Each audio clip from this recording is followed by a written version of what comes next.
It's a top 5 clash in Tallahassee tonight for our ACC Network Thursday night primetime matchup between #2 North Carolina and #4 Florida State. And while the Tar Heels may have the edge in the national rankings, if you look at the standings coming into tonight, it is the Seminoles on top of the ACC with just over a week to go in the regular season.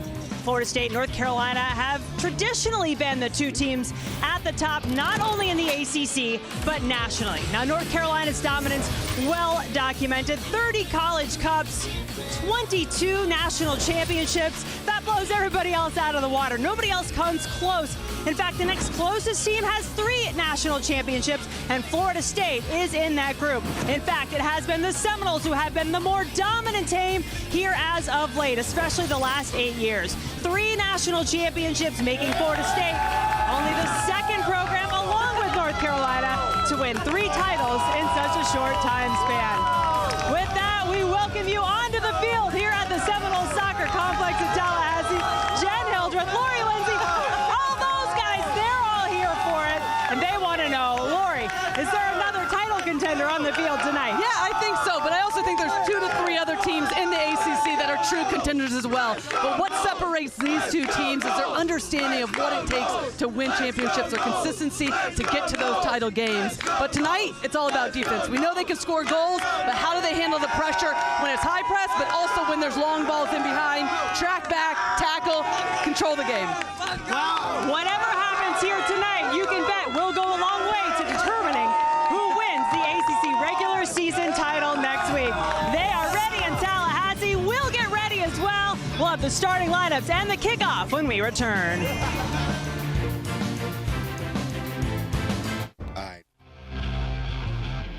We're ready to go for this top 5 matchup in Tallahassee. Get you right to the starting lineups. First, Lori, for North Carolina. Yeah, they're going to be in their typical 4-3-3. It'll be Hansen that leads the line defensively, but she's also really good on attacking set pieces. 5 goals on the season. The biggest change in this lineup will be Ally Sentnor and Emily Colton switching positions to add a little bit more creativity going forward in the box, and then Avery Patterson, she's really been the one to lead their attack. 8 goals, 3 assists on the season. They'll have to keep an eye on her at Florida State. And then for Florida State, also in a 4-3-3, Heather Payne is back in the starting lineup after international duty. It'll be Lelani Nesbeth anchor the midfield, allowing for Robbins and Niswanger to be able to go forward. But up top, Jody Brown, 6 goals, 5 assists on the season, threatens in behind, but can shoot from distance as well.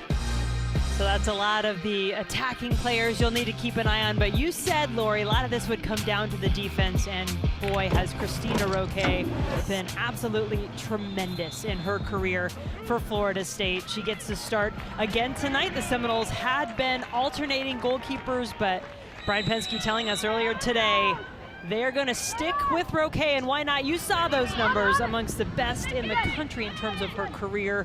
Goals against average, #1 in fact, and no losses in her collegiate career. Off we go, North Carolina in that very recognizable Tar Heel blue. Florida State in the white with the pink numbers, part of their Paint It Pink campaign that continues. We saw that last week with the Seminoles hosting Duke on their home field, and what a performance that was for Florida State. Big win over the Blue Devils, but now having to counter with the second-ranked Tar Heels, who come in having won their last 3. Tessa Delarose will get up often from that left back position. Tori Hansen, Abby Allen, the 2 center backs for the Tar Heels tonight. That has been an area really hit hard by injury. Good chance here. It's Ally Sentnor breaking through into the box for the Tar Heels.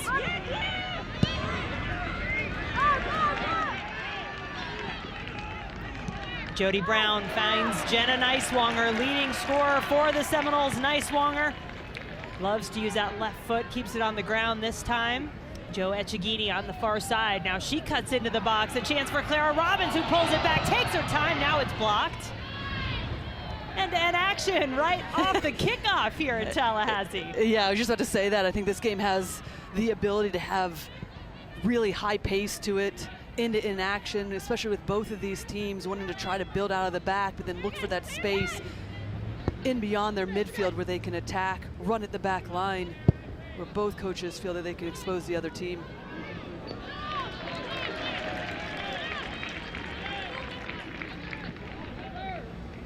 You mentioned Heather Payne getting back in the lineup for the Seminoles, number 12 there, about to take the throw in. Had a very good reason for being gone, was with the Irish national team, helped her country qualify for its first ever World Cup win against Scotland. She was out the last 3 for the Seminoles. Now returns to that starting spot in the back line. Laura Flynn over to Heather Gilchrist, freshman, who's held down that center back spot for the Seminoles this season. That's one way to handle pressure. Stay calm. Beata Olsen, though, offside on the delivery. But it's a great look from Lauren Flynn out of the back. Just alleviates a little bit of pressure from North Carolina and looks good along. And it'll be Olsen up top for Florida State, will be the back to goal, the target player, allowing for Echegini and then Brown to be able to push on to get into more advanced positions. Something that Brian Pinsky talked to us about, ways that they can threaten in behind this back line for North Carolina, and some of that's going to be in the direct play if they can't build out of the back easily.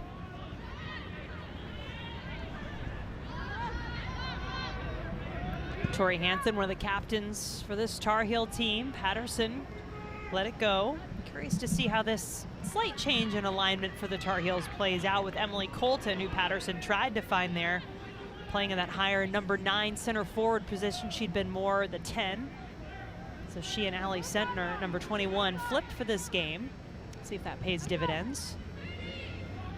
Here is Patterson. No Julia Dorsey in the lineup tonight once again for North Carolina. That back line getting hit by injury, and Anson Dorrance having to shuffle the deck. Lost Macy Bell's All-American in the back first, and then her replacement, freshman Kaylee Hirsch, she is out for the season as well. Now Dorsey unavailable. Tough task, taking on the second-ranked scoring offense in the country. That's where Florida State ranks at the moment.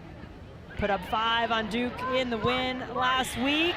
Echegini in the box from nice one on Florida State in the lead.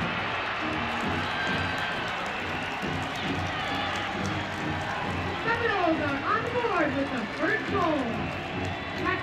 And that is Jenna Neiswanger's 11th assist on the season. She's the one that pulls the strings, finds a little bit of space, just gets her head up, and what a run outside the end for Echegini. Just gets on the wrong side of her defender, collects the ball easily as she's entering in, and that's a good first touch to get it out from underneath her feet, and then all she has to do is side foot it into the back of the net, past Emily Allen for North Carolina. Great start to this game for Florida State, great energy to the way that they want to attack.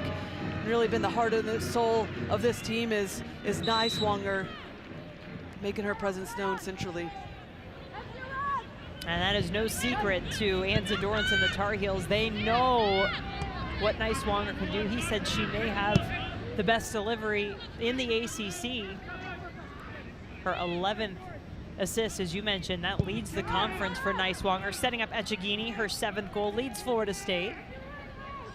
And a great addition she has been to the Seminoles this season, transfer from Mississippi State. Tar Heels looking to answer. Colton can't quite get there in time.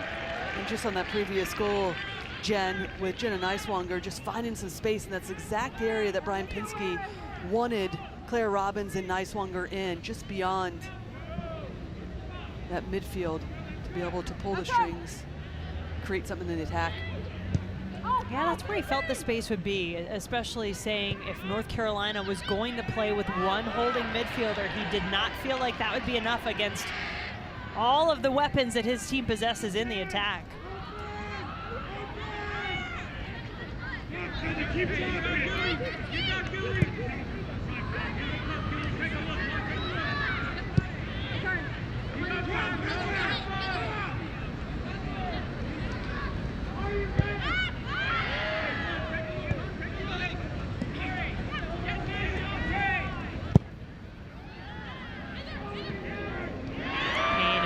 Met by a couple of Tar Heel defenders. That is a look at that vaunted Tar Heel pressure. They wait for their moment to strike. It's not a matter of if, it is when, and can you handle it when it comes?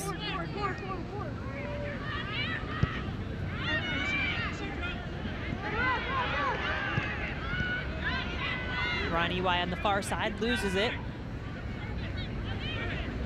Sam Meza, such an instrumental player for the Tar Heels.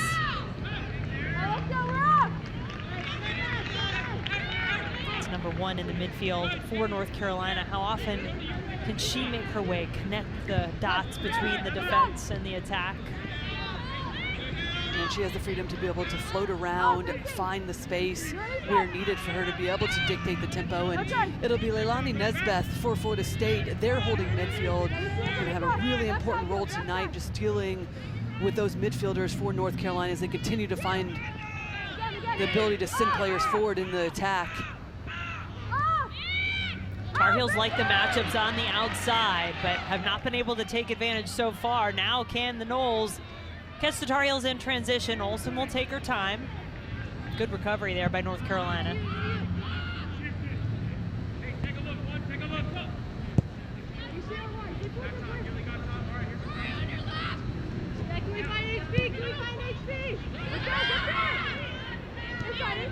Meza.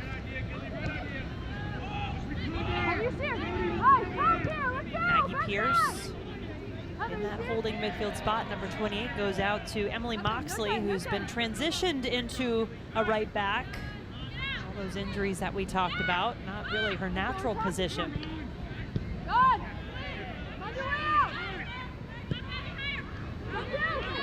No openings to be found initially, but the Tar Heels do take it back over. Meza has Delarose coming up on this near side.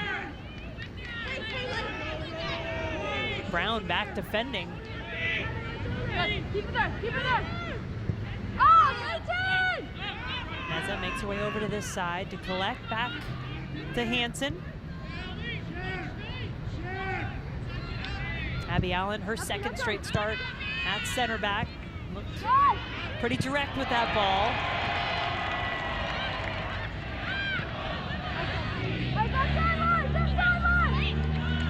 Spell possession here for North Carolina. Can they turn it into something? Ball into the box. It slices through. And out for a goal kick. And you're right, Jen, it was a good spell of possession, moving the ball around, looking to see if they can break down this Florida State defense, who at times have done a really good job of just collapsing, keeping the game in front of them. And North Carolina is just going to have to be patient, be decisive when they get the ball out wide, with the runners in the box, with the delivery has to be spot on. Florida State's done a good job dropping players deep, making it difficult and predictable throughout this season. How do the Seminoles handle moments like this? You see the way they take those goal kicks. Well, if they handle it this way, they'll do just fine. Leilani Nesbeth clearing the first line of pressure, now finding Brown. She might have juked herself out a little bit on that move. I was just thinking this is going to be a fun matchup between Brown and Delarose for North Carolina, the left back and the right winger for Florida State. Just their ability, Brown, to get in behind, her position. I've just been watching it, sometimes just staying higher, seeing if she can force Delarose back. And then Delarose is a player that likes to get forward into those advanced positions, create numbers up for North Carolina. It's a player they utilize a lot in the attack. So who can win that battle will be a key tonight in terms of who can come away with this victory.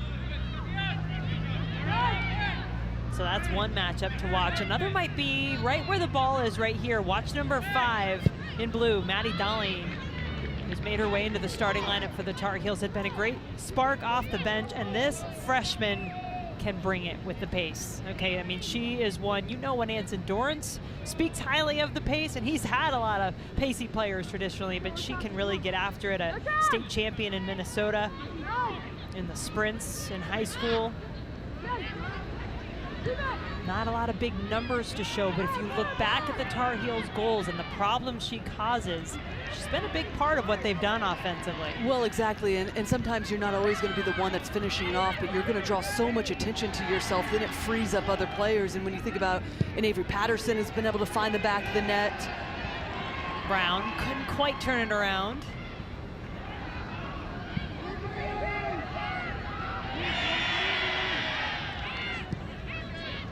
Here is Patterson.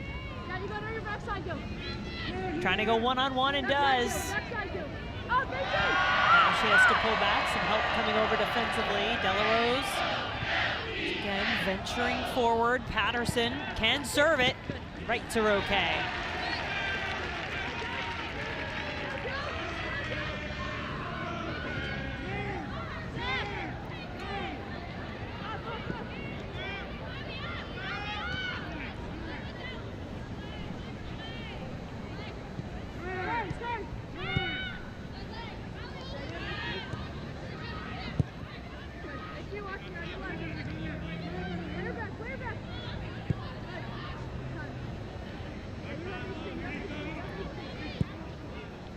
Florida State taking the lead in the 5th minute.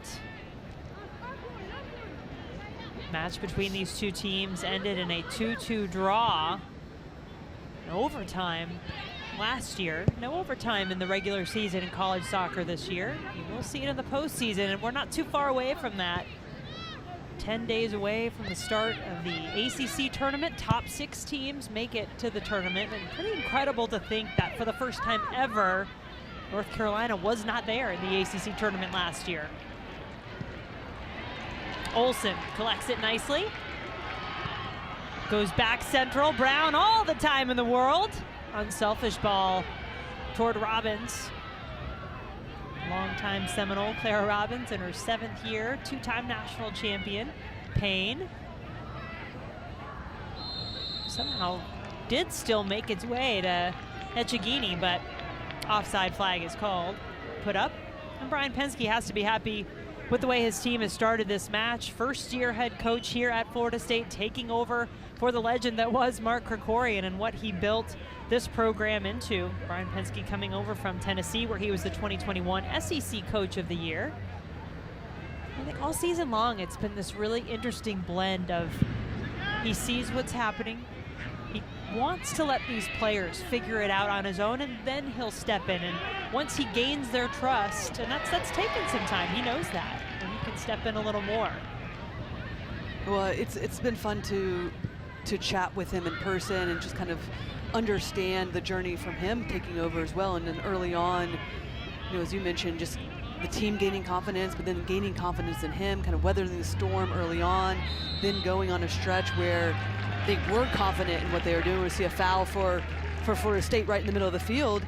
And really, then they had a tough game against Virginia. They ended up winning away, and the Notre Dame loss, but then bouncing back last week against Duke.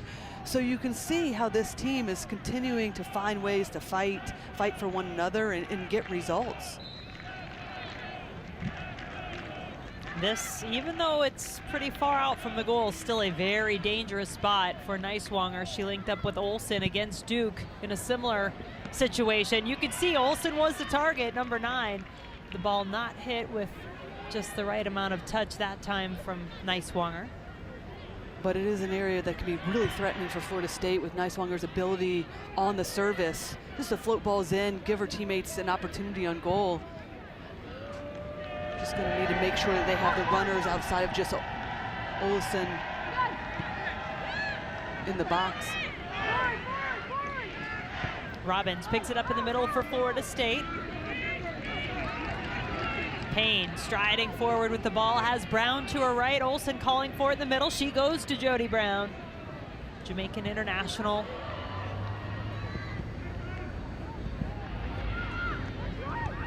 Neiswanger. Nifty touch to find Payne again.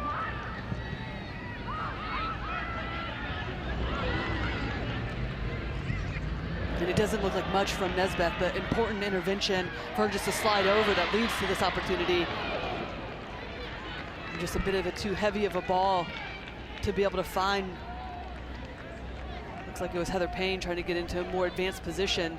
But well done from Nesbeth, and that's the positioning that I'm talking about it from that holding midfielder, just to slide over, especially when Avery Patterson, the left winger for North Carolina, looks to have a big touch to go forward and create little combination plays down this near side. Brown streaking onto the ball. Her first touch thwarted.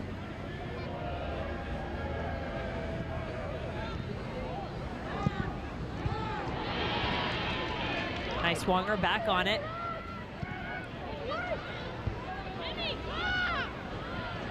Echegini, goal scorer for the Seminoles, making a move to try to get herself another.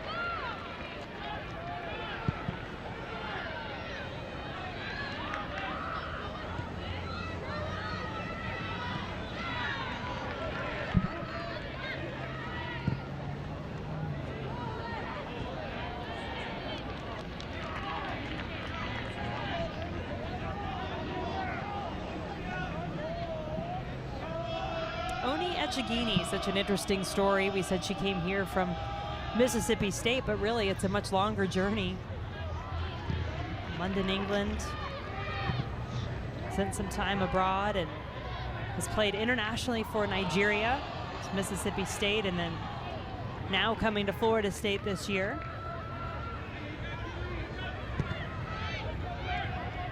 Seven goals, 2 assists on the season for Joe, as they call her. Full name is Jennifer Onyi Echegini, and she said she prefers to go by Joe.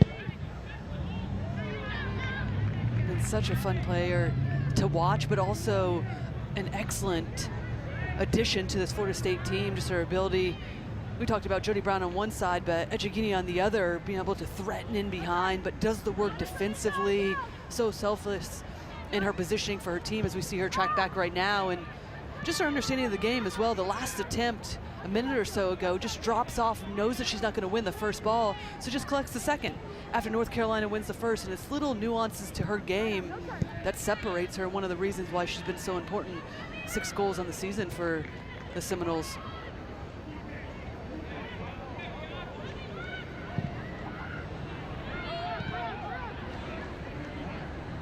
I think we both said the word unselfish a couple of times in watching the Seminoles play just tonight already. And that is a word Brian Penske uses a lot. And he said that is built into the culture here, that this group talked a lot about players like Neiswanger, like Nesbitt, that were not necessarily starting throughout most of their career, despite coming in and having some really good numbers. And they were okay with that. They've been okay with that. They are happy to put the team first. And even similarly, that's what he said concerning his goalkeepers. He'd been alternating. That could be a tough conversation to have with Mia Justice about why she's not getting her turn in the starting rotation tonight. But he said she puts the team first. She gets it. Yeah, and you get the idea just on that last play from Brown trying to cut in. Claire Robbins just got to get her head up, because it was Olsen centrally. If that ball was just played in behind, had a 1v1 situation. But just going back to your point, even if those players weren't okay with it, because they're competitors, they're doing what they need to do for the team and know that they're going to fight and make a difference once they do come off the bench. And we're seeing that pay off for these players. Nesbitt and Neiswanger, who you mentioned in particular, and key players to the success of this team so far this season. And Nesbitt, a player that doesn't typically play the holding mid, the number 6 role, and is slotted in there perfectly, and actually been probably an unsung hero for this team, just with her positioning, breaking up plays. This is a Florida State team that likes to hit on the counter at times. Her ability to stop that when they are in a numbers down situation defensively, been really critical, and then be able to send numbers and players forward. I think about the play. I just remember so much up in Charlottesville, and that hard-fought win for Florida State against Virginia. Cavaliers were ranked number 2 in the country at the time, and Florida State, Jody Brown scored early and then held on for the rest of the match, and Nesbitt, boy, played a big role in holding off a really attack-minded Virginia team for the rest of that match.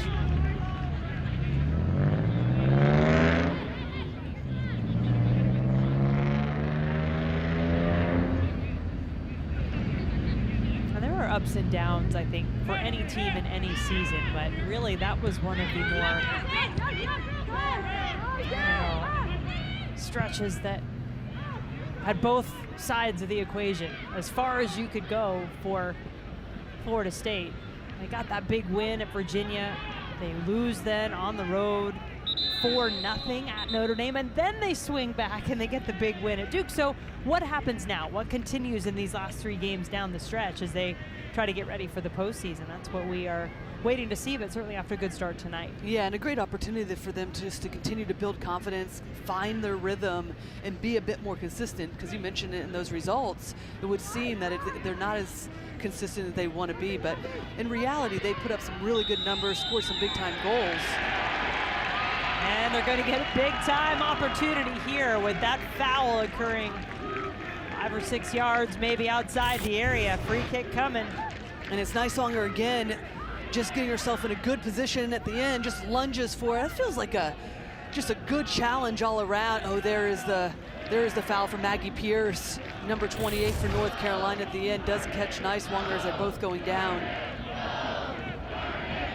Dangerous free kick because it's right on the edge of the box, but out enough to be able to get this up and over with some pace and bend against this wall for North Carolina.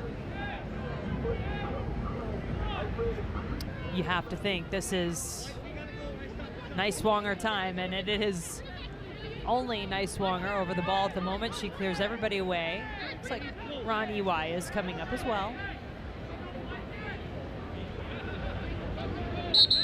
Seminoles shuffling around, and now eventually stoppage from the referee. Now ready, Niswonger does drive it toward the goal, just misses.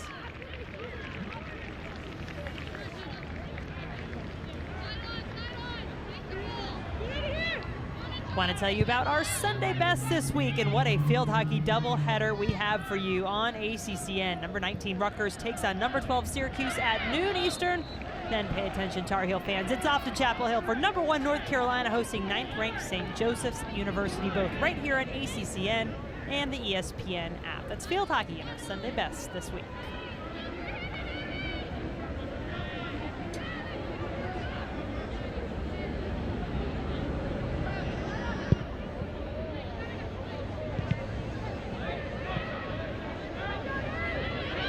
Brown takes it away. Looking for Olsen. The Allen wise to it defensively.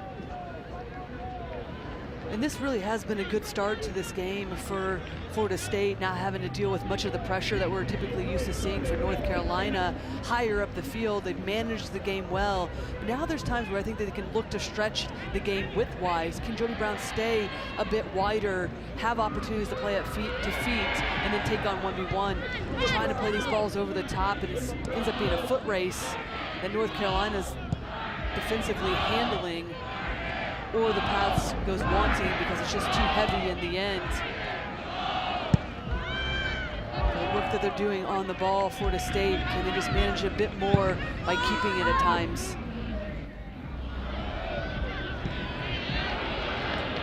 Brown couldn't quite get there. Looks like we will have a sub coming onto the field for North Carolina. Coming onto the field for UNC, number 20, Libby Moore. For number Libby Moore and Maggie Pierce, those two really neck and neck for that number 6 holding midfielder position for the Tar Heels. Moore, a senior out of Wilmington, North Carolina. Comes on now for Pierce.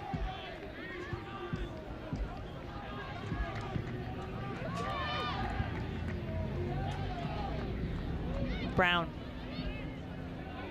Niswonger.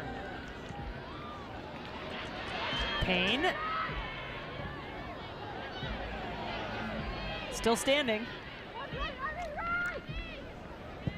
Now the cross. Nesbitt knocked down. Another free kick coming the way of the Seminoles. And it's a great example of the repress. Once they lose it, Nesbeth, the other midfielders, Niswonger, Robbins doing such a good job. There's the positioning of Nesbeth to regain possession.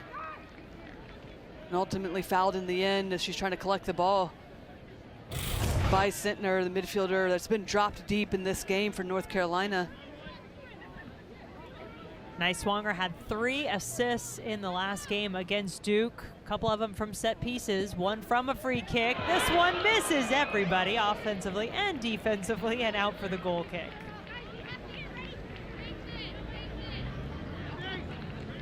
been Florida State's game so far, though, hasn't it? Yeah, really, it's been difficult for North Carolina to get any sort of rhythm to this game. And you know, one of the things that we consistently hear about North Carolina and we see them employ is a high press, putting teams under pressure defensively, and really haven't been able to get out of their own half. A lot of that has to do with Meza, number 1 for North Carolina. We just see clearing this ball right now. Hasn't been able to get on the ball that we typically see. She's the one that pulls the strings centrally, allows them to dictate tempo. Tar Heels nearly had a chance there on the break.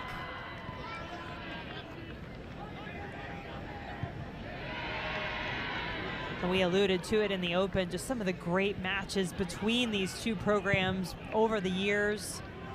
North Carolina leading the series history overall, but really Florida State has been the better team more recently. 3 wins in their last 5 meetings in the 2018 and 2020 ACC championship, as well as the 2018 NCAA championship. All of those matchups won by the Seminoles. Brown could have a chance to this. Doesn't quite do it right. Yeah, Rose recovers. Yeah, Della Rose, good defensive positioning for her. A great matchup between these two, just picking and choosing their times. And see Jody Brown always looking to threaten in behind. Della Rose had it read the entire way. It's a pretty good play by the freshman Della Rose. Her night far from done. Payne on the ground this time in front of the goal, saved, and it was a team effort by North Carolina to keep it out of the goal, but it does set up our first corner of the night. Well, talk about dangerous balls in. Payne just rifles this one in, makes good contact. You see it's just drilled across the 6-yard box, almost makes its way through until it takes a little bit of deflection off of Abby Allen. Bit of a weird play. Sets it up for the corner kick for Florida State. And Niswonger, who we've seen time and time again this season with her left foot whip these balls in. 3 assists off corners this season for Niswonger. You can see why. It's a great ball.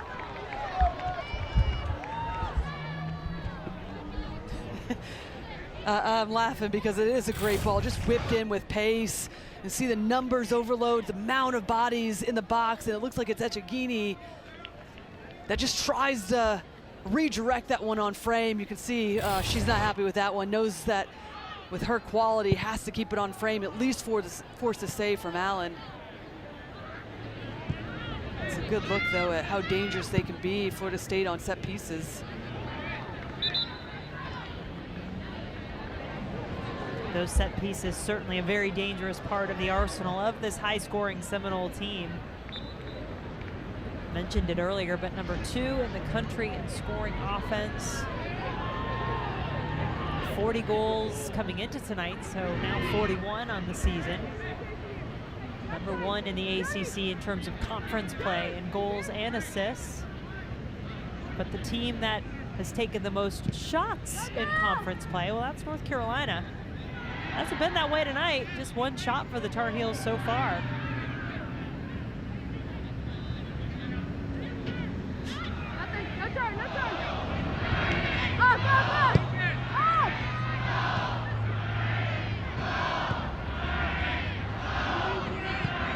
Meza back on the ball now. Hey, watch inside here, watch inside. Go on your left. 18.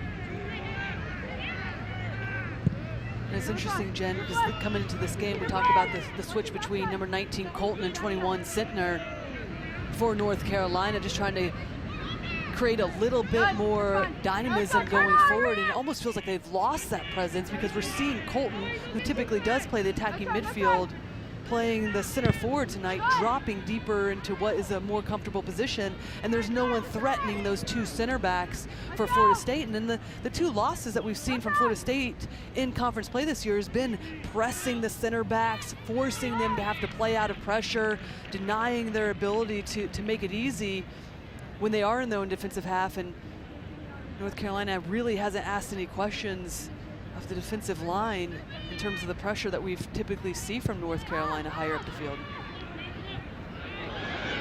And even in the attack. And there just hasn't been much of an attack for North Carolina yet tonight. That is not a good sign to see Tori Hansen, captain, the leader in minutes played for the Tar Heels, on that beat-up back line. A little shaken up after that. It looks like it's Olsen. It just gets underneath her. She's coming back down after winning the header, Hansen.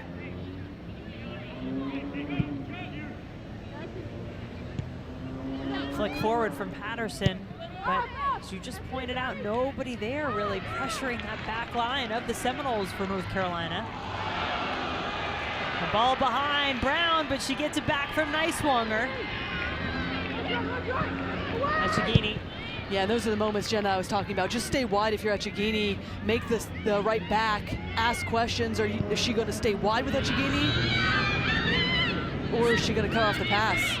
Sentnor now with some time on the break for North Carolina in the box for the Tar Heels. Left-footed shot is blocked. And I believe he's calling a penalty. A handball, maybe. What it looked like in the run of play from our referee, John McCloskey, was he called a handball, pointed to the penalty spot. That's a tough call. Oh, but maybe he's right. Yeah, he was really definitive in that call. But to us, it looked like it maybe ricocheted off her head, but you can see the hand. Well done. In an unnatural position. Yeah, it is a good call. In the run of play, there's the handball. And it's just those little moments. We talk about the fine margins in the ACC, and just like that, a quick little counterattack. Not even a numbers up situation for North Carolina, but it's Sentnor that gets the shot off and forces the penalty kick. And the opportunity for Hansen to equalize it. Hansen's penalty kick against Wake Forest was the game winner and a 1-0 win for the Tar Heels, their last match. Hansen from the spot, now to tie, and does. 3 for 3 on the season from the penalty spot for Tori Hansen, and all of a sudden, not much offense, but just enough to earn a penalty and tie the game for North Carolina. Well, here's the handball, and it's Sentnor from distance, looking to get this shot on frame after they'd broken free on a quick little counterattack, and then Hansen just strikes through with her laces past Roque. Roque had guessed correctly, but it is in an area higher up, difficult for a keeper to make the save. A lot of momentum on that ball to equalize, and that's her 6th goal of the season.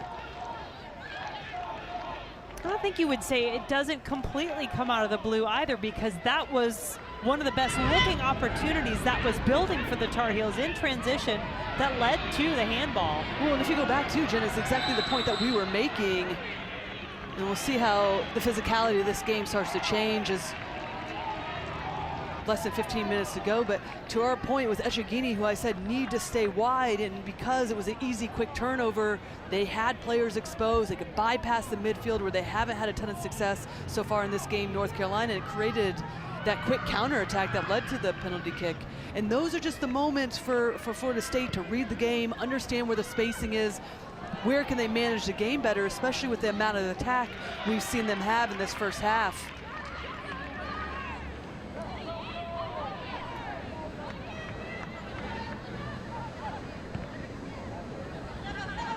Payne on the ball to Robbins. Looks like a couple of subs have come into the match for North Carolina. Izzy Cox up top. Rachel Jones, number 10, had the ball there for a moment. Great to see her back out and healthy. Bella Sember, number 18. Talia Della Peruta, number 24. Her sister Tori, by the way, has been having a great season her freshman year. Tori Della Peruta, she's currently out with injury. Adding to that injured list for the Tar Heels. Here's Cox, not for long. Nesbitt put her head down like a bullet flying through, poking the ball away. And interestingly, North Carolina, 3 losses on the season for the Tar Heels. They led in all 3 of them. Another time that they conceded first this season, they came back to win. That was against UCF. So now here we are, tie game, 1-1. Anyone's game at this point.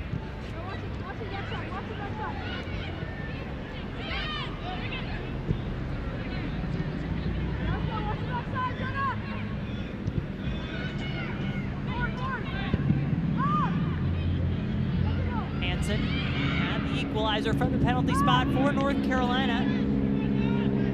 after Florida State took the lead in the 5th minute of the match. Across, that's you.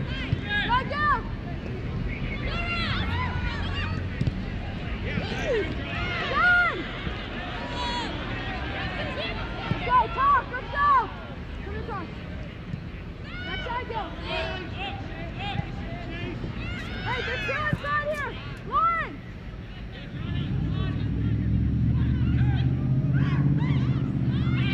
Let's go. That's you, AC. On it again. Ball over the head of the defense, finds its way to Jones. Wrigley, another one of those changes into the match now. Takes a shot at the near post. Excuse me, that is Murphy.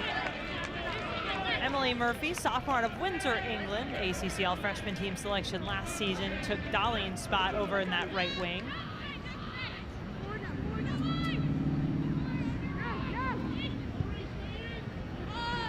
North Carolina will sub out just about every position on the field except for 3 of their backs.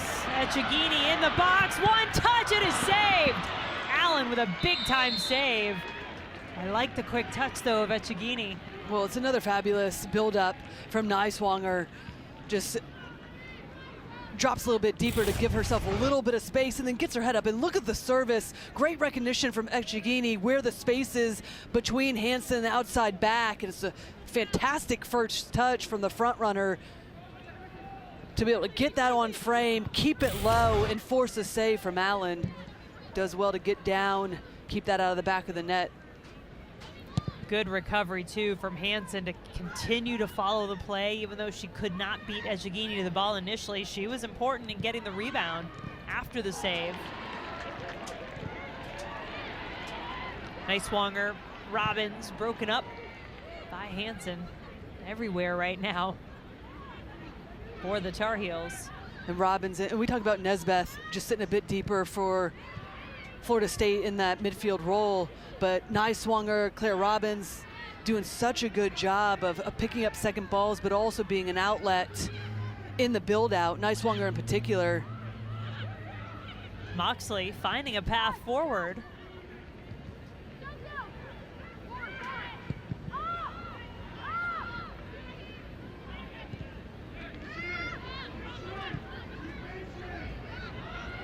Another change for the Tar Heels was on the back line. Paige Tolentino, number 4, coming in that left back spot. She receives the ball here. Gives Delarose a break. Also gets Tolentino, junior, onto the field, who's really been good for the Tar Heels throughout her career. Maybe a little bit more of a technical type player in that position.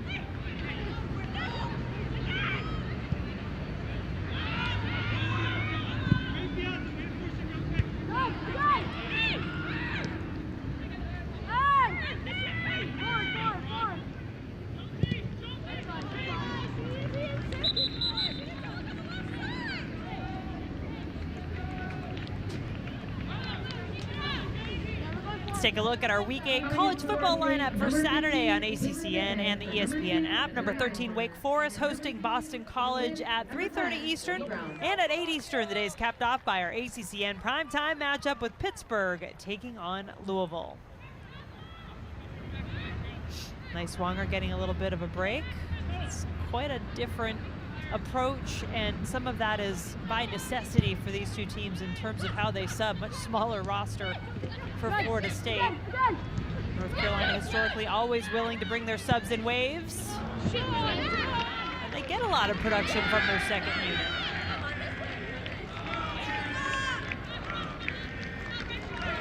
When we know that North Carolina, Jen, is going to, even coming into the second half as well, is utilize their bench, the substitutes coming in, and continue to press, put Florida State under a ton of pressure when they do attack. And that's why it's going to be imperative for Florida State to, when we talk about managing the game with their smaller roster, when they can keep it, when they can go forward, not just turn it over and give North Carolina opportunities in the attack when they're exposed defensively, trying to play players forward. A couple of changes for the Seminoles. You may have noticed, you saw Niswanger getting a break on the bench. Caitlin Zippe had come onto the field Sophia Wynn, the freshman who's really started a number of matches this season, 9 of them with that right back spot, playing some important minutes with Payne out, now on the field with Payne. Payne shifting to a more central position. Wynn making a run for this ball. Echegini also just coming off for the Seminoles. Amelia Horton coming on.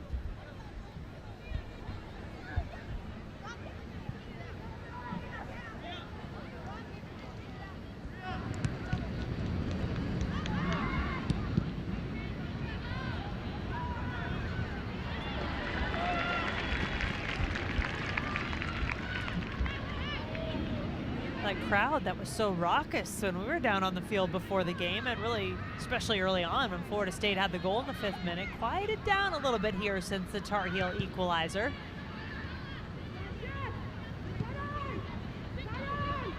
Top 4 matchup in the country between these two teams. Florida State just 1 loss in conference play at the top of the ACC, and North Carolina has a chance to move into a tie for the top spot if they could get a win on the road in Tallahassee tonight.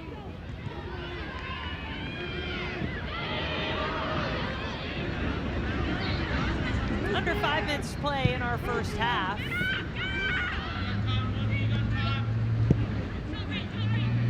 Jen Hildreth, Lori Lindsay, glad to have you with us. Our ACC Network primetime matchup here this week. Boy, we've gotten some good ones. This one no different, as the Seminoles continue through what will be the defining stretch of their season. Here is Horton. Florida State, what a test they have had. We mentioned the up and down road that it's been, going on the road at number 2 Virginia, on the road at number 17 Notre Dame, home against 12th ranked Duke, and then tonight home against 2nd ranked North Carolina. That is a stretch.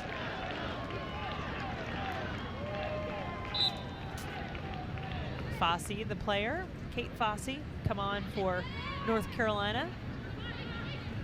Number 26 here with a couple of minutes to go in our first half. Freshman out of Phoenix, Arizona.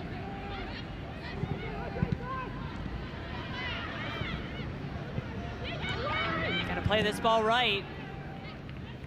North Carolina recovers enough. Cox has not had too many touches since coming into the match for the Tar Heels. She had both goals for North Carolina in the 2-2 draw last season in Chapel Hill. Beata Olson had the 2 for Florida State.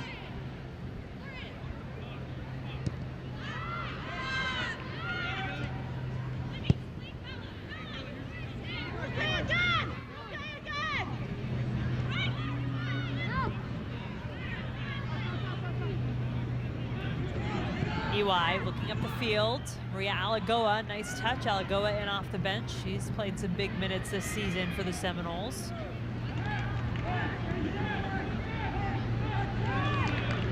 Do things get a little too chaotic with all the changes, knowing halftime's only a few minutes away? This can be a dangerous time in the match.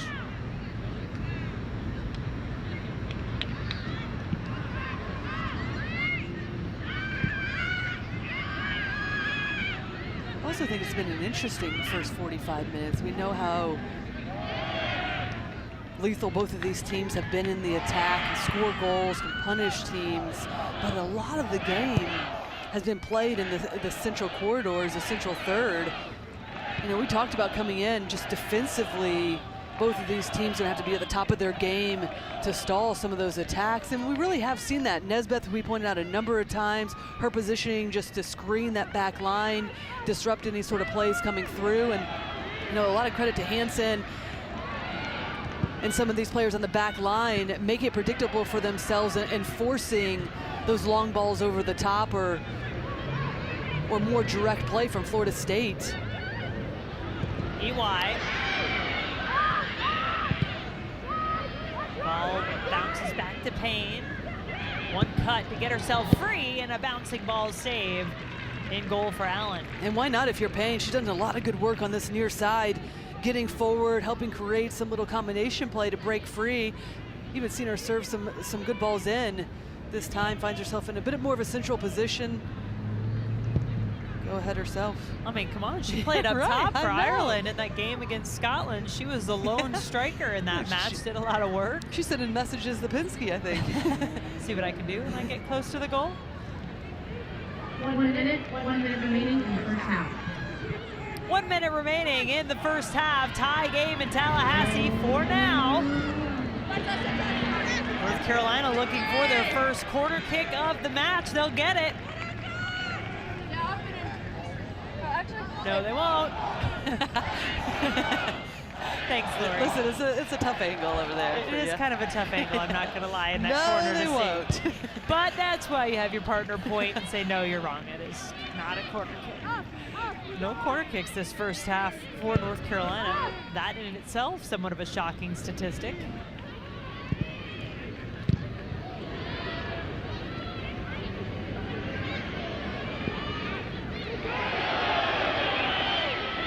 Zipay 10, upended. 9, 8, Just a 7, scrum around the ball, 6, not in too dangerous 5, a position for 4, either team, and we 3, will end 2, this first 1, half all time. tied up at 1.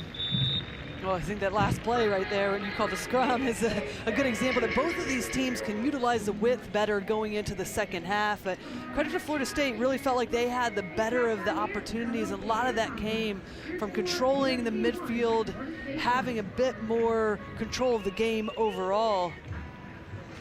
But North Carolina doing what they do best is continue to apply some pressure, and just takes one opportunity for them to equalize this game. Find ourselves at 1 headed into the half. 5th minute goal from Echegini gave Florida State the advantage, and then the Tori Hansen penalty kick tied us up in the 32nd minute. That's where we sit as we will take a break for halftime here in Tallahassee. 1-1 our score in this big time primetime matchup on ACCN. 10 days from now, and either Florida State or North Carolina has won the last 9. Will one of these two teams prevail? Again, what a battle it is tonight, as we expected. Jen Hildreth, Lori Lindsay, 1-1 our score at halftime. You said it's going to come down to defense. Who's done it better so far? I think both teams. You know, a lot of the game has been played in that central third area. Both teams stalling, making things predictable for themselves, trying to keep the game in front of them. I think really it's been Florida State with the better opportunities, but haven't taken them when they need to. Well, and Florida State got their first opportunity just about of this match and put it in the back of the net. They got the scoring started in the 5th minute. Yeah, they started the game really strongly. It would be Niswanger, who we've seen time and time again so far this season, be the provider this time for 11th assist of the season. Finds Echegini and made a run into the box. First touch to get it out from underneath her. Second touch is a goal past Allen. They'd have a number of opportunities throughout, but it'd be this equalizer. It's a handball from Lauren Flynn that would lead to the penalty kick off the strike from Sentnor, and then Tori Hansen, for her 6th goal of the season, steps up from the spot, just rifles it into the back of the net for a 1-1 equalizer. Hansen perfect in all 3 of her penalty kick attempts on the season so far. You see shots, slight advantage to Florida State in the first half, but still a long way to go. Only 1 corner kick for Florida State in the first half, none for North Carolina. A few moments ago, we had a chance to catch up with Florida State head coach Brian Penske. Coach, that first half finally winds up being tied at 1, but a great start for your team. What did you like about it, and what do you need to continue to see in the second half? Yeah, I thought the moments we can break out in midfield and get faced up in there, we can play behind them. We can play behind them or we can play around them. But obviously, like we talked about earlier today, we got to make sure we're taking care of the ball in the back, moving it a little bit quicker, a little bit more aware, always with a little bit higher ball speed, and then we can find those pockets. And then we think at times their line is high, and we can put balls behind them. And then when we do put it behind them, we got all travel. And then I think we've gotten kind of in the corner a couple times, but the quality of our serve, or the serves are getting blocked. I think we can be a little bit better in the final third in that way. Coach, thanks so much. Appreciate your time. All right, guys, thanks. That was one of the things Lori was looking for in this match. How would the Seminoles pick and choose their times to get behind? Would they get it right? Well, they got it right certainly on the first goal in the 5th minute, but then North Carolina equalizing in the 32nd. So here we are, all tied at 1. Back with the second half after this.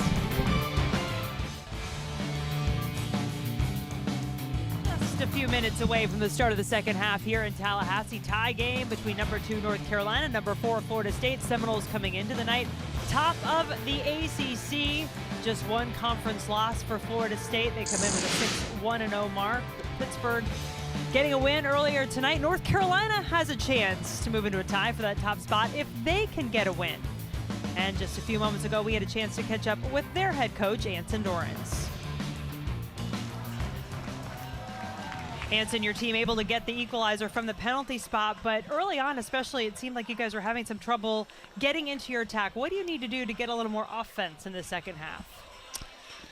Well, that is the $64,000 question, I guess. Yeah, we'd love to figure out a way to find our 10s the way Florida State are finding theirs in the pockets between the defense and their midfield.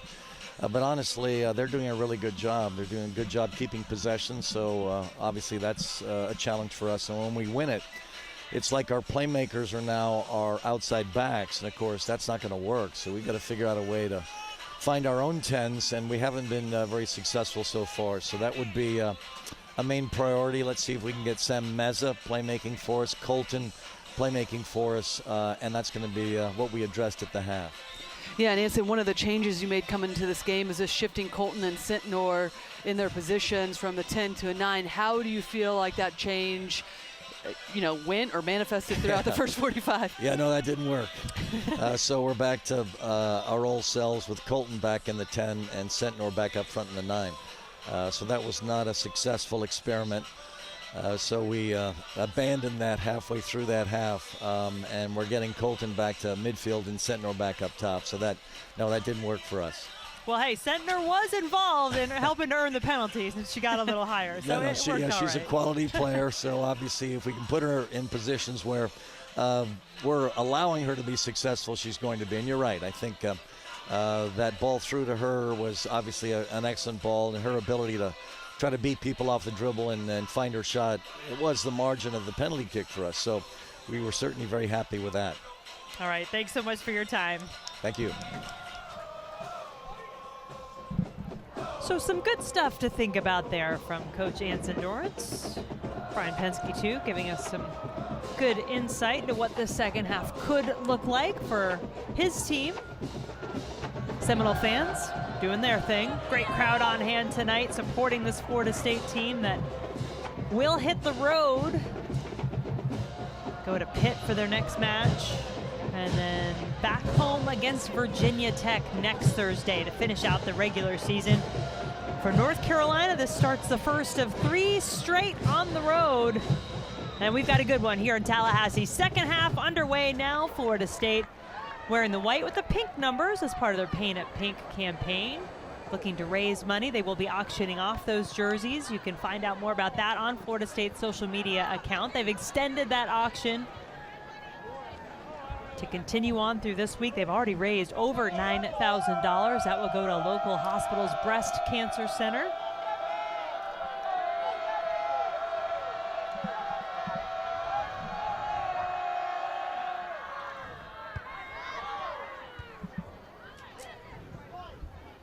North Carolina 7-2 in conference play. Here is Sam Meza, one of the key players you just heard Anson Dorrance talk about. Can they get her more involved in the play and on the ball?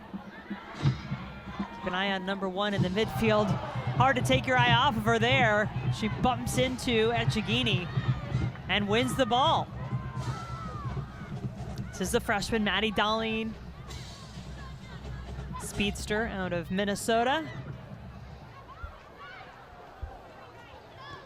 Gets it to the corner, looking for a corner, and now indeed we do have the first corner kick of the match. None in the first half for the Tar Heels. And Tori Hansen, the defender, 5'10" defender for North Carolina, will certainly be the target, and it's something that Brian Penske spoke to us about, just making sure that they get a body on her, disrupting her ability to make a play, to get a running start, to build momentum as she approaches this ball. Ball in the box. Hansen was well marked.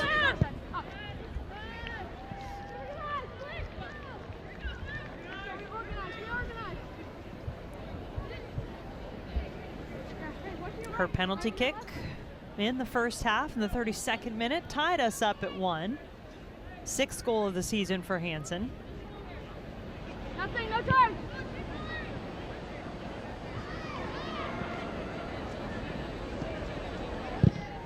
And you heard Anson Dorrance talk about wanting to get his 10s, his attacking midfielders involved the way that Florida State did in that first half. Jenna Neiswanger, certainly one of those two who was really instrumental for Florida State, and that looked to be very clearly an illegal throw-in on the far side of the field. Could see some heels kicking up. That's not allowed. Yeah, we don't typically see that either.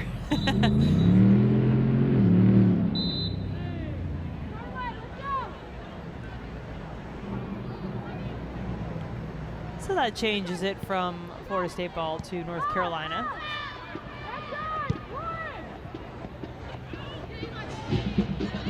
You know, it's something that we spoke about too, Jen, at the end of the first 45 was just that midfield battle and who can start to manage the game in different ways, whether it is have a bit more verticality in those transitional moments, but also when it's not on, don't force the issue, keep the play, keep moving. And we highlighted Neiswanger and Robbins as those 2 10s for Florida State having the better of the play. We just spoke about Anson Dorrance saying the exact same thing, and how do they get their midfielder Meza, typically one of those players so instrumental in the center of the field for North Carolina, really non-existent in the moments that she played in that first 45. Look at Payne. I know Brian Penske said he didn't want to have to rely on his outside backs to necessarily get up and get the ball in, but boy, Heather Payne has been aggressively looking forward and bringing the ball with her throughout this match from that right back spot, number 12 for Florida State. Well, it's confidence for her and her ability to get forward, but it also goes back to what we were just mentioning, being able to manage the game, hold on to the ball when necessary, and allows for Heather Payne to be able to pick up the ball in a bit more dangerous areas and then run at the back line and create. Neiswanger!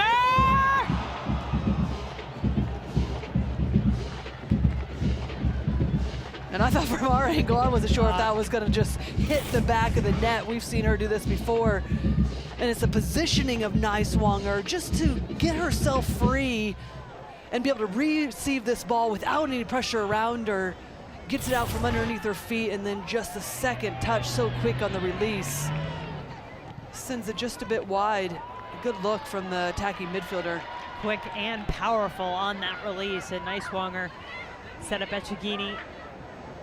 Oh, it is Robbins. Can the Seminoles keep a little more width with those attacking players? We'll see. And I'm laughing because I'm thinking about the question you asked Brian Penske this morning about Neiswanger and her delivery. Is this something that she practices? And he mentioned, no, she just wants to shoot. That's true, she wants to shoot. So, case in point on the last one. Yeah, I didn't know if she was one of those that's out there practicing a corner kick till the the sun drops down. The cows come out. Right. Any of those. I don't think I've ever said that saying.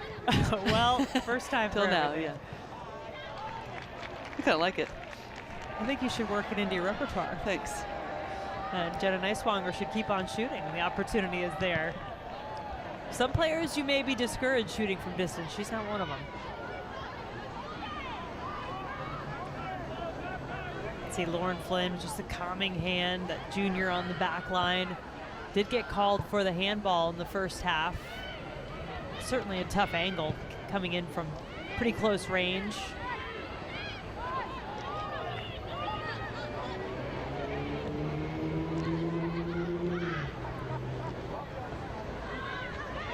Gilchrist now, freshman out of Boulder, Colorado. Is this the moment to go over the top, try to find Echegini? North Carolina ready for it.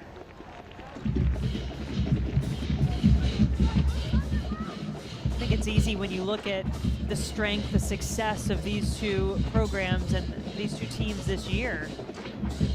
To overlook some of the big additions and roles being played by young players. People out of position, just doing what their team needs. If anybody can catch up to the ball, it is number 5 in blue. Darlene does catch it and then gets right around Gilchrist into the box. lays it in, takes it herself, and it's up and over for a corner. Well, that's the success that North Carolina can have once they bypass the midfield for Florida State, much like we've seen Florida State have success on the other side. This time it gets past Nesbeth, lands to Darlene. She takes it herself. It's a good-looking ball across. And this is the deflection off of Robbins, it looks like initially, that lands back to Darlene. Finds its way off of Nesbeth, who had worked back defensively after misplaying the initial ball that led to this attack. Corner kick, second, headed over.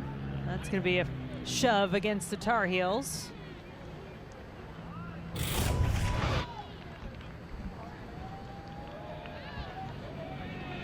It's good movement defensively or on the attack for North Carolina to try to get a free header. Just can't get it up and over it to keep it on frame.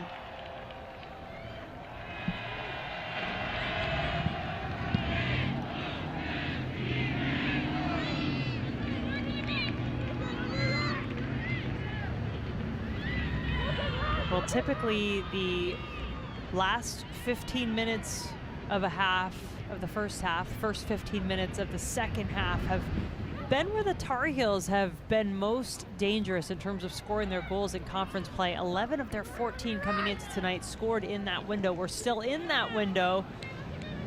We'll see if North Carolina, that trend continues.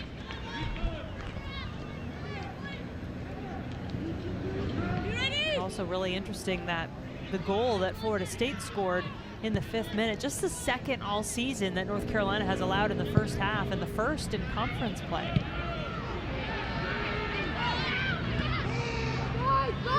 Nice swanger. Brown.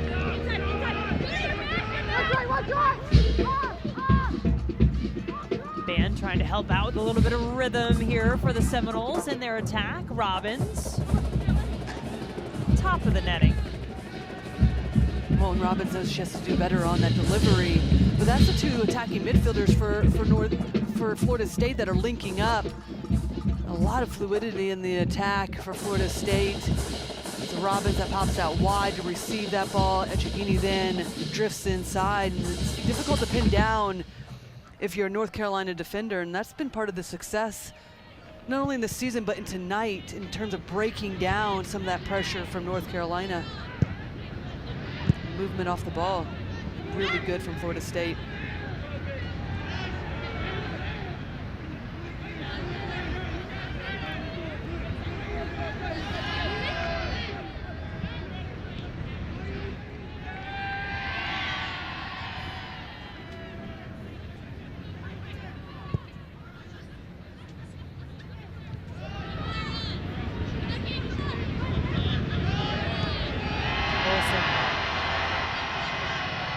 Sea of Tar Heel blue around her defensively. She charges forward, gets it away from Allen, open goal, Olsen off the post. It is kept out by North Carolina, but Bianna Olsen cannot believe that didn't go in. All that work to take it away. Well, watch the defensive pressure from Olsen, just understanding as this ball's played back, she just continues to go and put Allen under pressure, wins it initially, and then it's that touch that allows for Moxley, Allen to regain their shape defensively and cut down the angle that ricochets this off the side post. And I'm not sure what the call Olsen is looking for. He could have potentially the foul, but it didn't look like Allen actually caught her.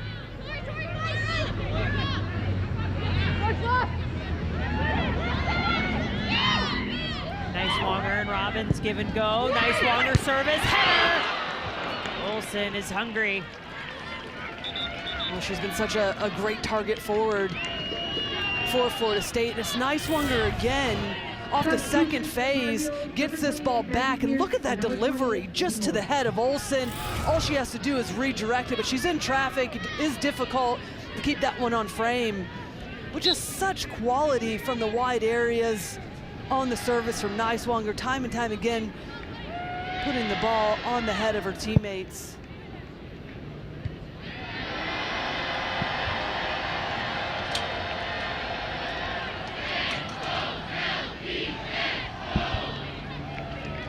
Will that be a moment Florida State ruse is one they could not finish off? And at any given moment, Jen, you feel like there's a second gear for Florida State, whether it's pouncing on that ball that's played backwards that we just saw from Olsen, or just their ability to attack at pace. And Nice Wonger takes the shot again and bring it down. but it goes back to being decisive, being clinical in their approach, because there's a few opportunities now that they're gonna want to force a save or find the back of the net against a North Carolina team that we know can come alive, especially when they start to bring on their second unit in substitutions. The amount of work this Florida State team, and really the better of the play throughout so far, have to find ways though to punish the opposition. Chance for North Carolina, brought down nicely by Ally Sentnor. Has it on her left, takes her shot, what a goal! Sentnor and North Carolina take the lead. And this is exactly why, because North Carolina will make you pay, and it's almost identical to the goal that they got in the first half. Sentnor off on a run on her own, cuts inside to her left foot, and then just rifles this one into the back of the net. It's two defenders on her, Moxley trying to track inside, and Roque can't see it in the end, but it's perfect placement. And that's the change that Anson Dorrance was talking about, putting Sentnor back higher up to her preferred number 9 position, gives her an outlet to be able to collect this ball and just run at the back line, and almost out of nowhere puts North Carolina up 2-1. Sentnor, a redshirt freshman out of Hanson, Massachusetts, 4th goal of the season. She missed all of last season, tore her ACL the first scrimmage in the preseason. Had a tremendous youth career, was an All-American 3 times over, and is certainly making a difference. Perhaps trying to prove a little something to her head coach about where she'd like to be on the field, a little closer to the goal. Meza has been on it more for North Carolina in this half. Patterson out for a corner. When Meza's on the ball, she brings other players into the game. This time it's Patterson, who's had a quiet game so far, but finds herself a little bit of space, and another opportunity off of a corner kick for North Carolina. Can't overstate Hansen and her ability, as we've talked about, in the air at 5'10". Already 1 goal on the night from the spot in the first half. The penalty kick. So dangerous in the air. Emily Moxley in the corner to take it for North Carolina. Hansen fighting for it. Shot, Sentnor again on top of it. Follow up, saved by Roque.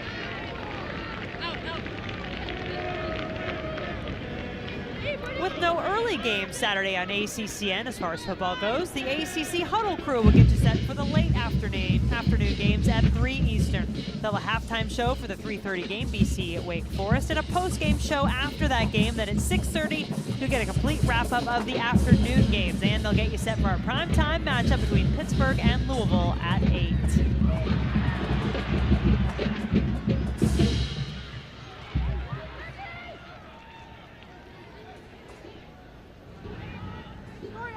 I told you about that statistic, that period of time, 15 minutes at the end of the first half and start of the second half, where North Carolina is most dangerous. Both goals tonight coming in that window.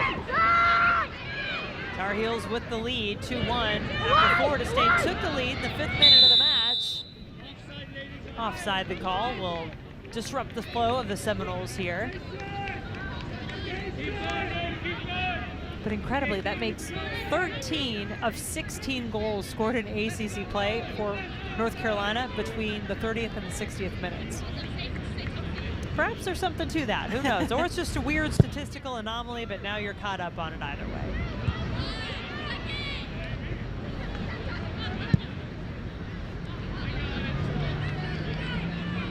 I think it's an important time right now, Jen, for Florida State to continue to push the pace going forward. That's where they've been the most successful.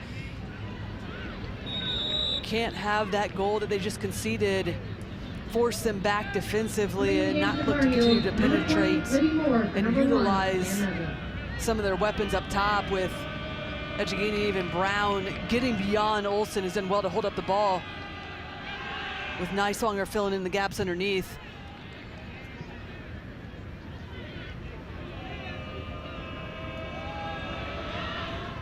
Two quality teams on display here tonight. The rankings would suggest that. The history of these two programs would suggest that, and the play on the field backs it up. Sentnor to Darlene, takes a shot on the ground, but it's saved by Roque. Fourth save of the night by the Florida State goalkeeper.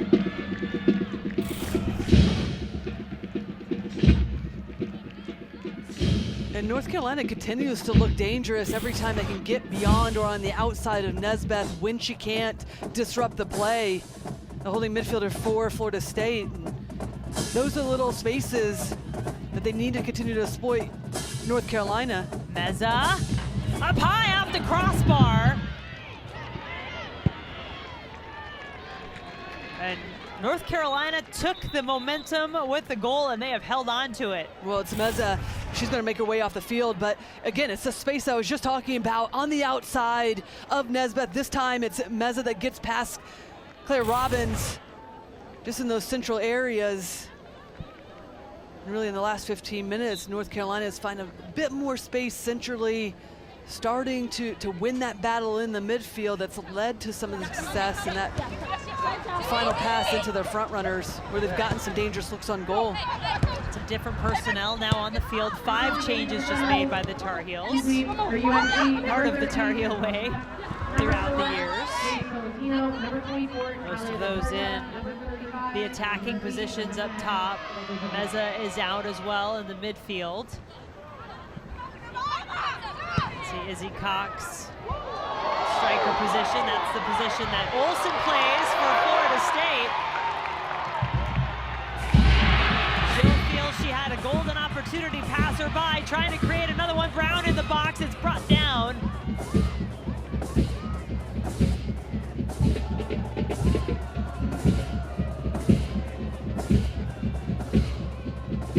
Murphy, Jones, the other two up top, along with Cox for North Carolina. Talia Della Bruta in the midfield, but right now it's about defending for the Tar Heels as Brown has it for Florida State. Out to EY.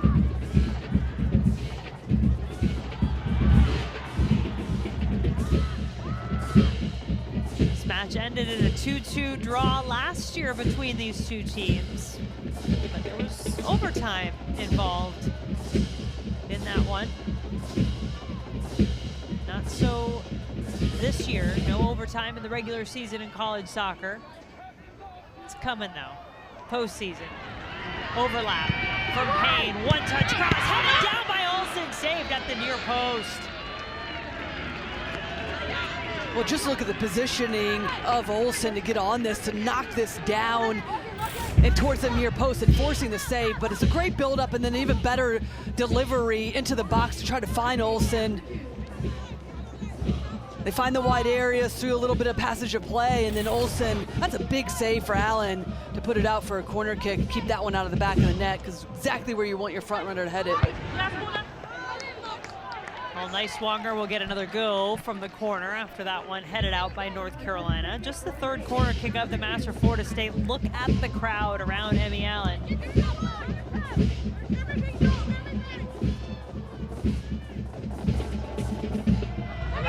Similar spot. Allen came out for it. Olsen! Boy, she's had some good looks. And that's the response you want if you're Florida State and head coach Brian Pinsky's team. Just continuing to pepper the goal, find some wide channels, leads to corner kicks. Great delivery again. Olsen just backs off this time and receives a second ball. A tough first touch, but then gets it out from underneath her, but goes for all power and just sends that one over the crossbar. That must be on frame from that distance. Florida State is out shooting North Carolina in the match, 13-11, but just 4 of those on target.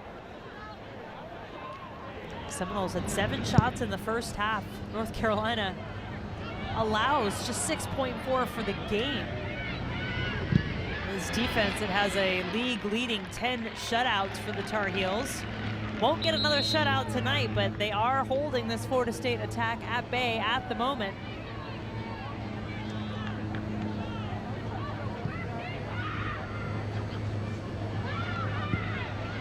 Roque picks out EY.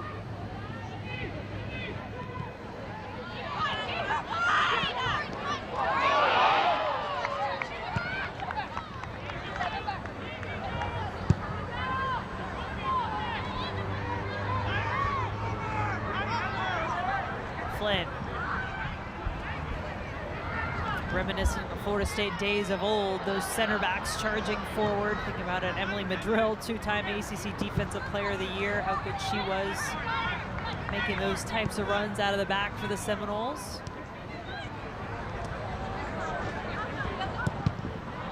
Gilchrist put it too close to the Tar Heels. Nesbitt has to come back and help out.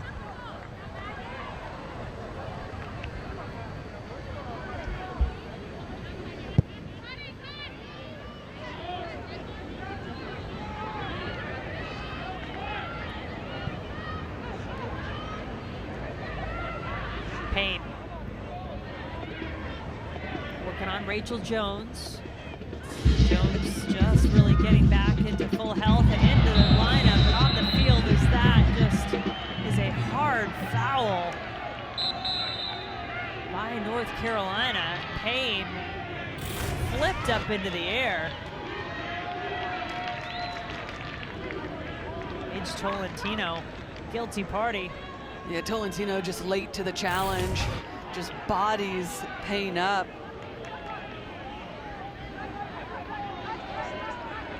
As this second half wears on, Jen, this is one thing that North Carolina's want to be mindful of, is not giving up some of these set pieces deep in their own defensive half because of the service from Niswanger.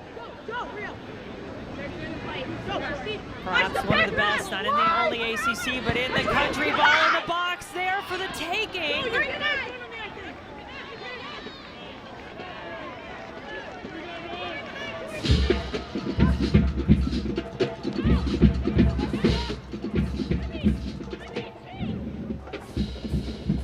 EY, 2, now 3 defenders to contend with. No one really there to help Isabel Cox in terms of the pressure, so easily managed by the 2 center backs for Florida State.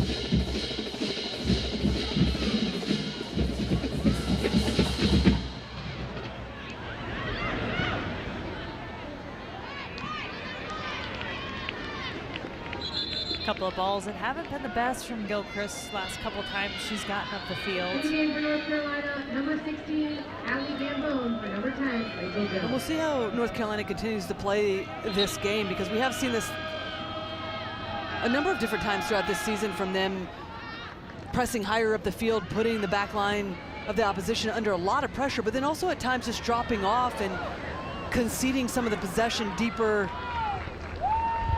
from the back line of the opposition as well, and just absorbing the pressure and absorbing the attack when needed. Starting to see that right now.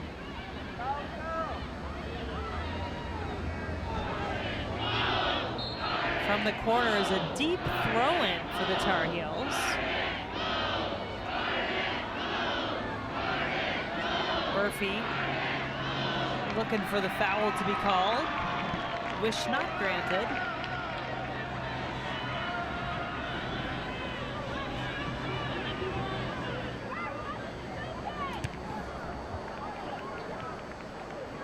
Nice touch from Cox. Olsen. I think even Maggie Pierce was waiting for the whistle to be blown on the foul. She kind of stopped playing for North Carolina. It didn't come. Robbins trying to regain some control for Florida State. Nesbitt clipped down. That should be a card. Talia Della Peruta is indeed booked on the play.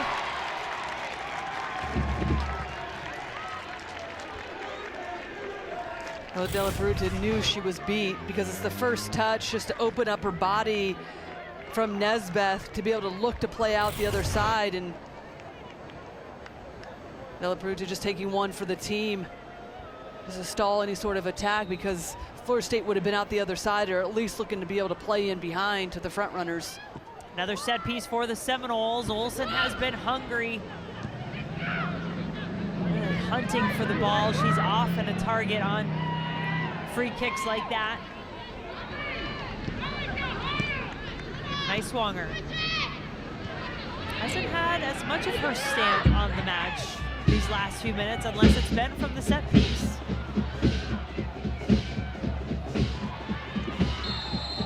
There's going to be a foul call. Yeah, and Jen, I was just going to say, it's a good look at North Carolina why Niswanger's had a difficult time of getting herself more involved in this second 45 is because of the defensive pressure that we've seen. Not higher up the field that we typically do for North Carolina, but staying compact, deeper in their own half, absorbing that pressure, absorbing the attack from Florida State, and then able to play out once they do win it. It's led to a few of those transitional moments where we've seen them score on. Allie Gambone came on in place of Rachel Jones over on that far side. Number 16 for North Carolina was on the ball there for a moment.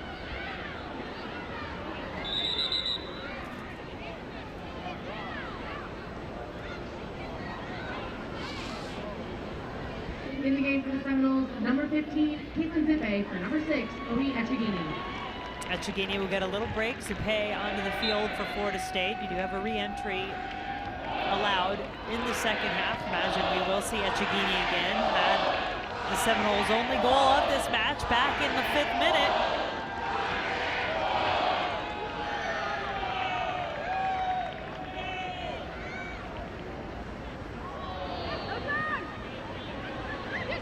Cox with the turn. Laid out. No foul. Race not whistled.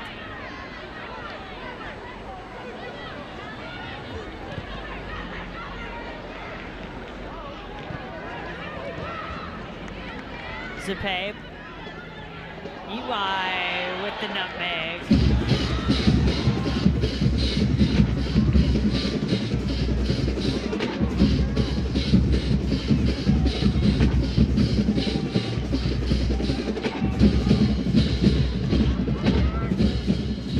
Flynn flying forward.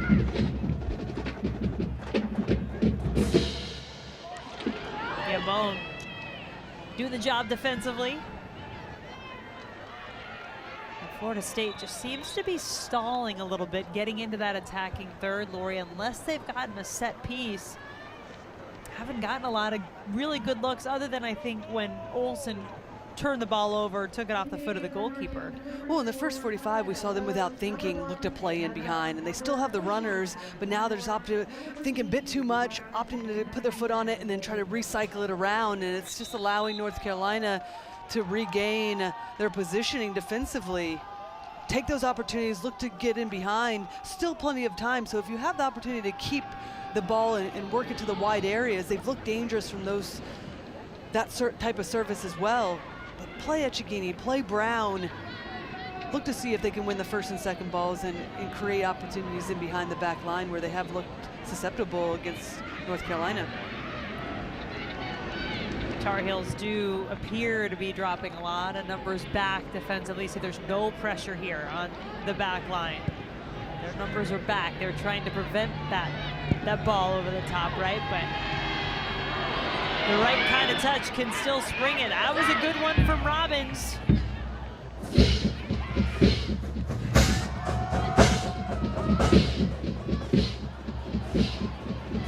Back heel from Robbins, CY. Everybody in Tar Heel blue back defending. Nowhere to go but back for Florida State. They'll reset.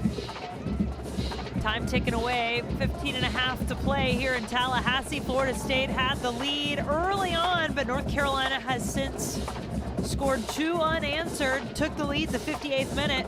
Ally Sentnor at the moment, what would be the game-winning goal?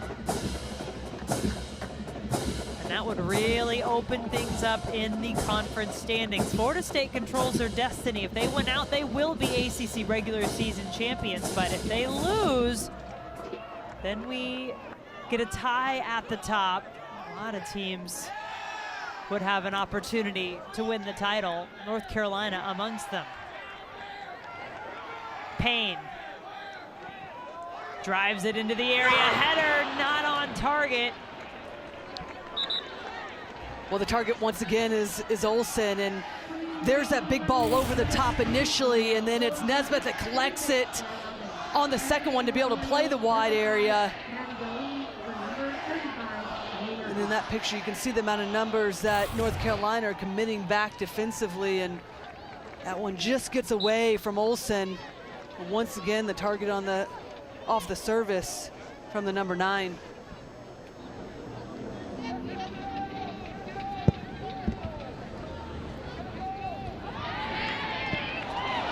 Nice Wonger. Echegini has been on the bench for a few minutes now for Florida State. Remember, could see her come back in, give this attack a boost.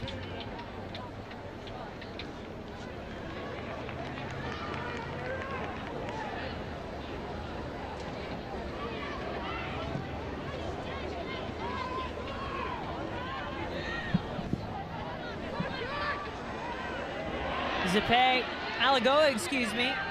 Maria Alagoa into the match, onto the ball for the Seminoles. Now Zipe.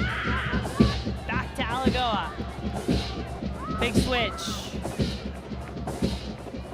Payne with time.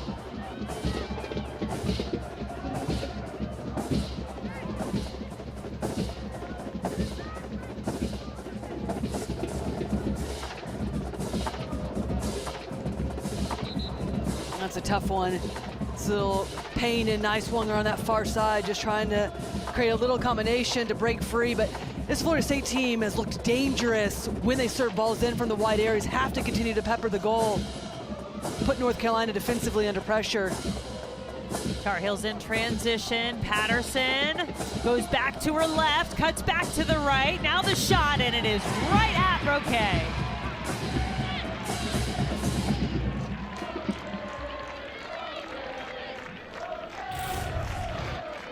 Well, these are the types of attacks that North Carolina's had in this game. Really just one or two players in transition. It's Patterson that collects this ball, tries to go herself with a little cutback in the end. Easy grab for Roque to make the save. I'm also really enjoying the Roque they got going on in front of us here, fans. Okay. That's a okay. Come on, that's a good one. I like that song. Brown fighting her way onto the ball. Goal kick.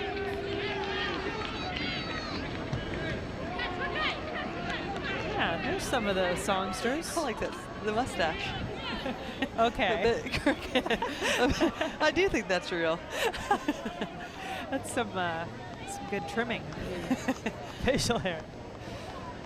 It's a good group. And an informed group. They know what they're talking about down there. They're talking RPI. They're not just making up songs about their goalkeeper. EY trying to give this crowd something to cheer for. Florida State playing on its home field, trying to avoid what would be the Seminoles' second loss in conference play. Their only other loss coming on the road at 17th ranked Notre Dame.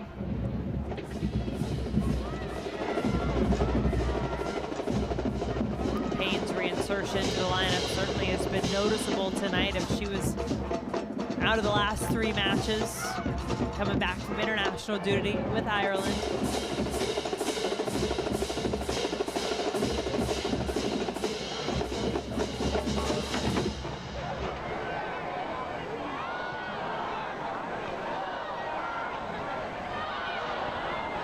Nice Wonger. Poked it forward for Olsen.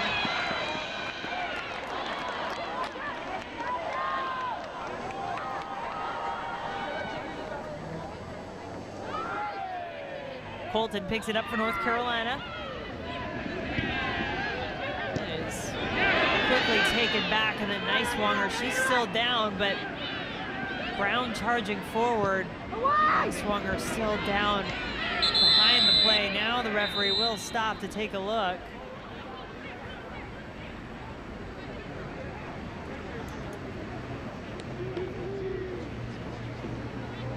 That was just one of those awkward collisions that came in with a good amount of force with both players.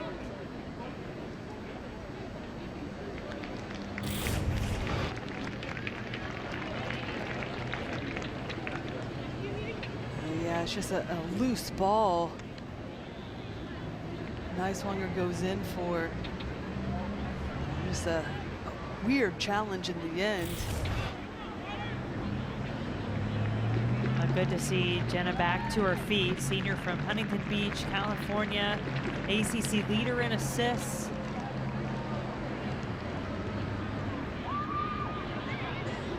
Been a big part of this match tonight, as she has for most of the season for Florida State. Was out for a couple of games. They missed her. She's not wasting any time, letting the referee know she's ready when they're ready to let her back onto the field.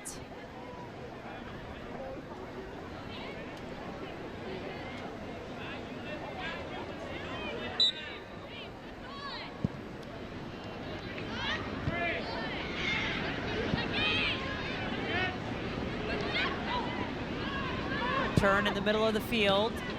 EY has Darlene breathing down her neck.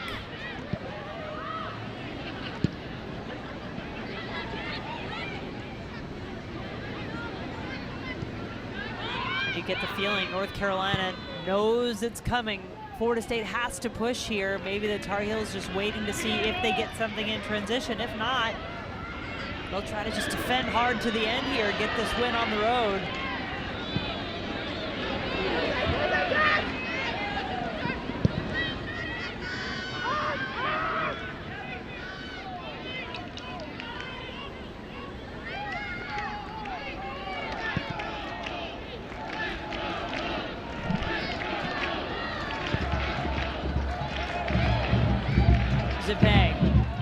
Under 9 to play. Seminoles trailing the Tar Heels by a goal. And EY had to take it right off her foot from Darlene.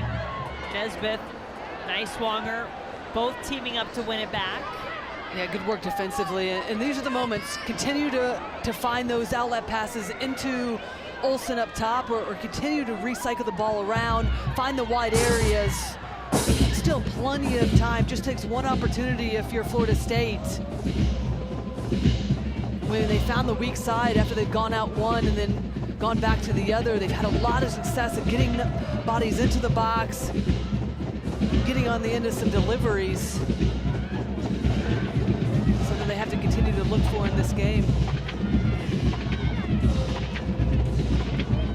Patterson gets around one defender. Content to dribble it back out. Something to keep an eye on for these last 8 minutes. North Carolina needing to see a game out, hang on to a lead. They had the lead in all 3 of their losses this season. Can they hang on the road tonight? Another goal would certainly help. And for Florida State, this is a Seminole team that had not trailed until they wound up losing 4-0 at Notre Dame on October 9th. Darlene, nice moves to get to the end line. So now Florida State in a situation where they are trailing again. Can they find a way back into the match? It's something you want to feel confident that your team can do heading into the postseason. Saw Echegini and Clara Robbins both getting ready to come back on for Florida State.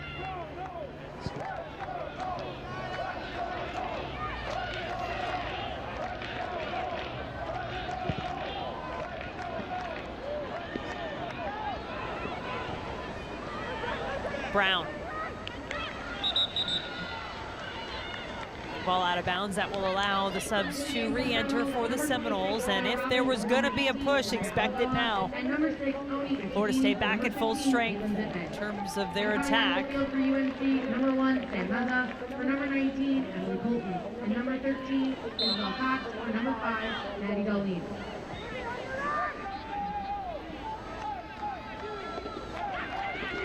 if North Carolina does indeed hang on to get this win on the road, there would be 6 teams in the conference with 2 losses.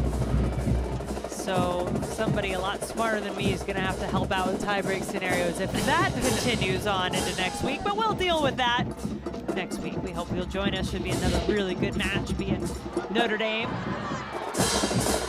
Echegini quickly getting back on the ball. Looked to be shoved down. We're going to need another look at that play because there was a lot of body contact. No whistle, no foul given. Olsen bouncing between the 2 Tar Heel defenders. Now the whistle is blown. Yeah, I think the argument is going to be is that ball was already away from Echegini. That's a tough call, though, because she is clearly taken down right there, body No play down. on the ball. That's tough. Well, the one on Olsen was called a few minutes later. So now another set piece. EY, Niswonger, ready to go. Niswonger bending it toward header! Oh, that one had equalizer written all over it. And we had a great look at the trajectory of that service from Niswonger, just whipped in behind, right onto the head of Echegini. And these are a few opportunities in this game that have just gone wanting for Florida State. Knows that needs to be in the back of the net. And here's the initial play from Echegini. That is the foul that led to the service from Niswonger. And a tough goal, clearly taken down in the box. The Seminoles making things happen.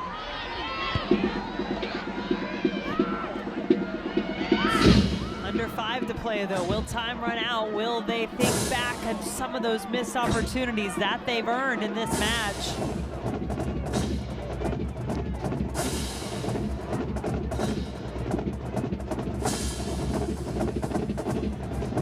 With only 4 minutes left to go, I think you start to serve those balls into the box. I mean, it's been difficult for North Carolina to defend, and now they're going to gather and try to go waste time on the other side. And we've seen Florida State, whether it's Echegini, whether it's Olsen, get on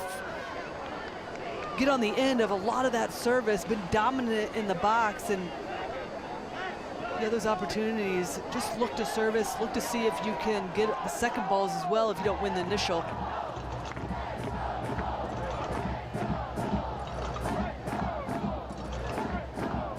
2 very different approaches right now, as you'd imagine, with time ticking away. North Carolina just wanted to keep the ball, waste the time, use the clock to their advantage. Florida State pushing with everything they've got, try to find the goal.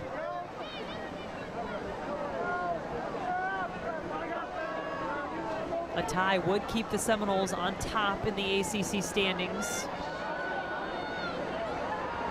Sentnor at the go-ahead goal for the Tar Heels. Ally Sentnor in the 58th minute. Back to the corner they go.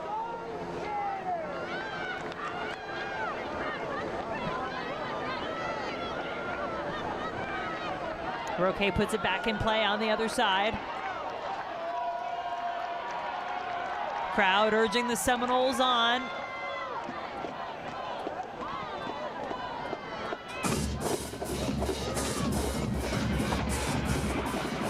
Patterson just so tough to get around, get through for the Tar Heels.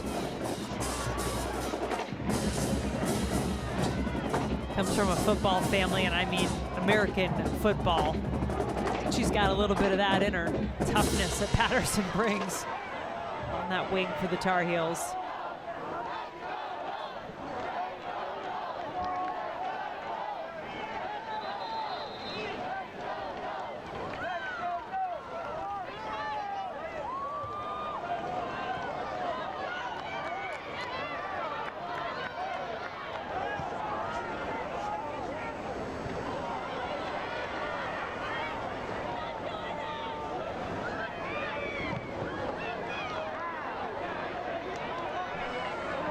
Minute and a half remaining in this match.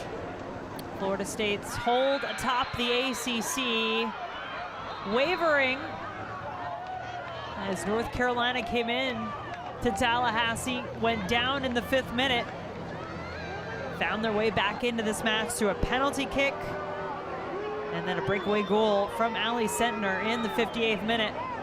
And they'll take their sweet time as Jody Brown picked up the yellow card for Florida State, and North Carolina sets the free kick.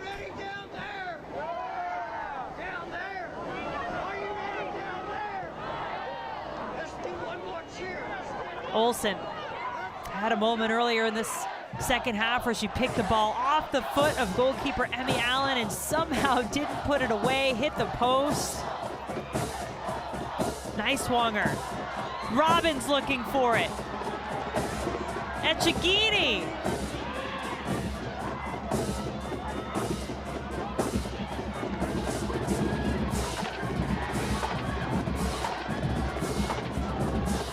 EY. Good little feint. Now the service.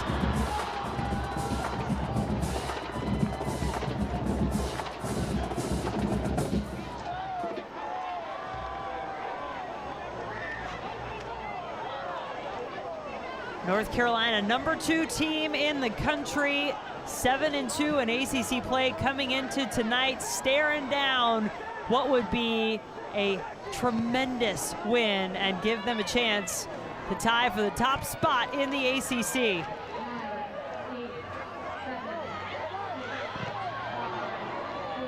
Well, Florida State scored first, but it's the Tar Heels game tonight. North Carolina coming on the road, knocking off Florida State 2-1. Incredible performance by this North Carolina team that's going to make things really interesting as we move into the final week of the regular season in ACC women's soccer. Only the top 6 teams will make it to the ACC tournament, and now you see, look at all those teams tied with 2 losses in conference play. It'll be a fight to the finish, and it was a good one here tonight for Lori Lindsay. I'm Jen Hildreth. 2-1 our final score, North Carolina winning. Now let's send you to the studio.